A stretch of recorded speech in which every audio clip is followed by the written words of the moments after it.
Kemudian ahli akan menjelaskan ini dalil-dalil yang dikemukakan. Yang pertama menyangkut dengan pilih lebih dari satu pemilih ganda, pemilih yang cukup umur. Pemilih menggunakan pilih lebih dari satu kali dan pemilih yang merupakan pelanggaran dan sebagai pelanggaran dana. Oleh itu terhadap itu diselesaikan dengan cara menyampaikan saksi dengan calon, kadal dan pengawal saat terjadi pelanggaran tersebut untuk dilakukan perbaikan. Kemudian pelanggaran dilaporkan diteruskan sampai dengan dalam jangka waktu yang ditentukan. Jadi di sini pelanggaran tersebut telah diselesaikan melalui hukum pada saat pemilihan itu terjadi. Kemudian pemilih yang belum cukup umur menggunakan hak pilih yang terdaftar dalam DPT, identitas kependudukan, sehingga prosedural memenuhi syarat untuk menggunakan hak pilih. Tetapi secara substansi bersangkutan tidak memiliki hak. Namun terjadi karena kurangnya kesadaran dari pemilih yang bersangkutan dan juga rendahnya partisipasi masuk saksi pasangan calon dalam perbaikan DPT dan juga dalam proses pemungutan suara di TPS dicegah kalau ada partisipasi dari semua pihak.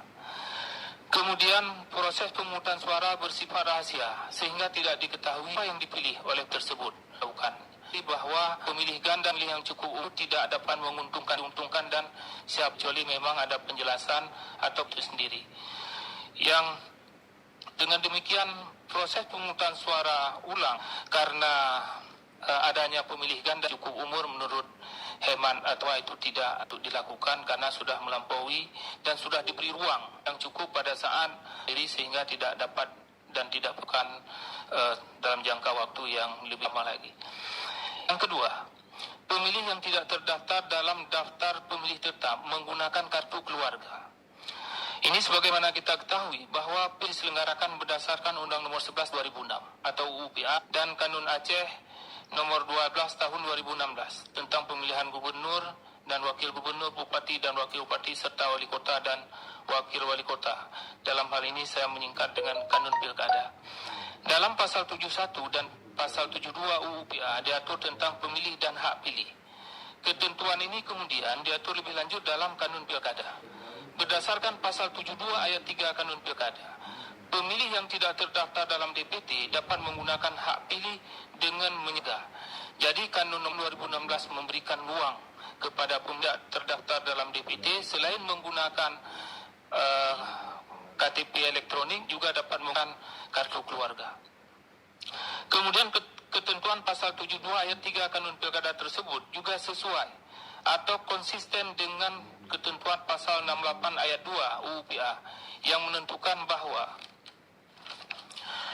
dukungan bagi calon persorangan harus disertai dengan identitas bukti diri yang dapat berupa kartu tanda penduduk, paspor Republik Indonesia, surat izin mengemudi atau identitas kependudukan lainnya. Jadi dalam hal syarat dukungan terhadap calon persorangan ini juga bukti identitas kependudukannya diperluas. Ini juga digunakan dalam menggunakan hak pilih pada hari pemungutan suara. Kemudian ketentuan UPA dan Kanun Spesialis dapat mengenyamkan ketentuan Undang-Undang Pilkada sebagai lex generalis berdasarkan asas lex specialis derogat legis generalis.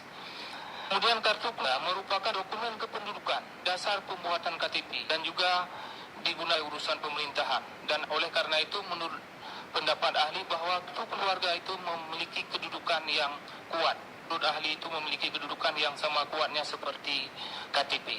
Ditambah lagi dengan kondisi real yang terjadi di Aceh bahwa masih banyak penduduk Aceh yang tidak memiliki KTP elektronik. Selain itu, surat keterangan kependudukan yang dikeluarkan oleh Disdukcap juga boleh digunakan untuk menekan hak pilih apabila yang bersidak terdaftar dalam DPT. Dan menurut ahli, surat keterangan kependudukan dari Disdukcap tidak lebih kuat kedudukannya atau keabsahan keluarga. Kemudian prinsip pemilihan adalah memberi kesempatan yang seluas kepada warga negara syaratan untuk menjalankan kewajiban dari negara. Hak warga negara tersebut prinsip perlindungan warga negara dan juga digunakan konstitusi US2 _PU dan putusan nomor 116 PHPU _8 2010. Kemudian penggunaan kartu keluarga bagi pemilih yang tidak terdaftar DPT berlaku dalam Pilkada Aceh sesuai dengan prinsip keadilan dan kepastian hukum. Jadi tidak gunakannya. Ketiga, memiliki tanggungan hutang. Memiliki tanggungan hutang merupakan salah satu persyaratan yang dipenuhi oleh setiap badan maupun dalam undang-undang pemerintah. Pilkada dapat berupa surat dan ini diatur dalam undang Pilkada. Dokumen untuk pemenuhan persyarat memiliki hutang dibuat dalam bentuk surat yang dikeluarkan keadilan. Ini memang perintah dari undang-undang. Surat keterangan tersebut memuat sesuai data dan pada saat dikeluarkannya termasuk dari ikatan yang sumber dari undang-undang dan perbuatan manusia. Ketiga KUH Perdata. Timbulnya hutang kepada negara karena undang-undang yang berwenang. Nomor urut 3 timbulkan oleh Bapak Saku pada tanggal 12 Desember 2000. Sedangkan surat keterangan pengadilan dikeluarkan tanggal 8 Desember 19 September calon pada tanggal 2000. Dengan demikian timbulnya hutang tersebut sebenarnya surat ketetapkan yang bersangkutan sebagai calon. Dengan demikian adanya tersebut sama sekali tidak berpengaruh pada keabsahan syarat pasangan yang dikeluarkan oleh lembaga peradilan. Jadi hutang itu tidak boleh pada saat surat keterangan dari pengadilan dan ditetapkan. Sedangkan hutang yang timbul itu bukan merupakan persyaratan tidak memiliki hutang di dalam salah satu syarat menjadi pasangan calon. Terjadinya perbedaan suara sah dan tidak sah antara pemilihan gubernur dengan pemilihan Bupati Gaya Luwes. Perbedaan jumlah suara sah dan tidak sah antara pemilihan gubernur dengan pemilihan bupati merupakan hal yang wajar dalam pilkada. Hal ini dikarenakan yang pertama, hak pilih merupakan hak sehingga warga negara dapat atau tidak menggunakan haknya. Kemudian pemilihan bersifat bebas dan sehingga untuk menentukan pilihan untuk memilih atau tidak memilih pasangan calon tertentu. Banyaknya jumlah suara sah dan tidak sah dalam pemilihan bupati dibandingkan dengan pemilihan gubernur merupakan suatu hal yang baik karena pemilihan bupati tersebut memiliki legitimasi politik yang lebih tinggi dibandingkan pemilihan gubernur. Kemudian tingkat partisipasi masyarakat dalam pemilihan juga dapat terjadi antara lain karena kekecewaan atau kepercayaan pemilih terhadap perilaku politisi atau ketidakpercayaan pemilih terhadap para kandidat.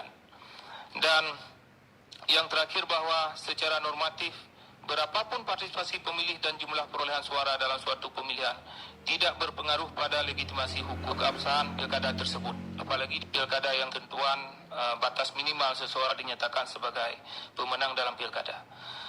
Demikian beberapa penjelasan terkait dengan penyelenggaraan Pilkada Gayo Luwes tahun 2017, khususnya berkaitan dengan dalil yang diajukan pemohon dalam perkara PHBU nomor 29/PHP-15/2017. Terima kasih. Assalamualaikum warahmatullahi wabarakatuh. Waalaikumsalam. Terima kasih.